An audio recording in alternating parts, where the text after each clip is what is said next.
சங்கீதம் 96 அதிகாரம்.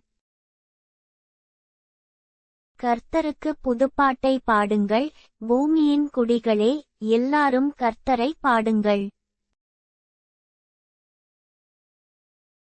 கர்த்தரை பாடி அவருடைய நாமத்தை ஸ்தோத்திரித்து நாளுக்கு நாள் அவருடைய இரட்சிப்பைச் சுவிசேஷமாய் அறிவியுங்கள்.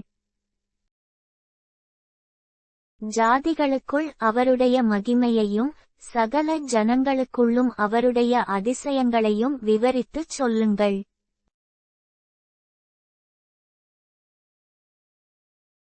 கர்த்தர் பெரியவரும் மிகவும் ஸ்தோத்திரிக்கப்படத்தக்கவருமாயிருக்கிறார். எல்லா தேவர்களிலும் பயப்படத்தக்கவர் அவரே. சகல ஜனங்களுடைய தேவர்களும் விக்கிரகங்கள்தானே, கர்த்தரோ வானங்களை உண்டாக்கினவர். மகிமையும் கனமும் அவர் சமூகத்தில் இருக்கிறது, வல்லமையும் மகத்துவமும் அவர் பரிசுத்த ஸ்தலத்தில் உள்ளது. ஜனங்களின் வம்சங்களே, கர்த்தருக்கு மகிமையையும் வல்லமையையும் செலுத்துங்கள், கர்த்தருக்கே அதைச் செலுத்துங்கள்.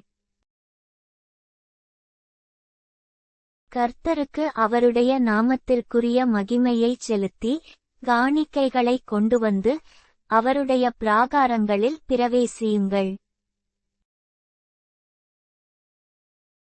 பரிசுத்த அலங்காரத்துடனே கர்த்தரை தொழுது கொள்ளுங்கள்.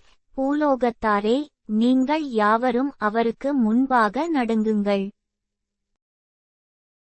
கர்த்தர் ராஜரிகம் பண்ணுகிறார், ஆகையால் பூச்சக்கரம் அசையாதபடி உறுதிப்பட்டிருக்கும். அவர் ஜனங்களை நிதானமாய் நியாயந்தீர்ப்பார் என்று ஜாதிகளுக்குள்ளே சொல்லுங்கள். வானங்கள் மகிழ்ந்து பூமி பூரிப்பாகி சமுத்திரமும் அதின் நிறைவும் முழங்குவதாக. நாடும் அதிலுள்ள யாவும் களிகூறுவதாக. அப்பொழுது கர்த்தருக்கு முன்பாக காட்டுவிருட்சங்களெல்லாம் கெம்பீரிக்கும்.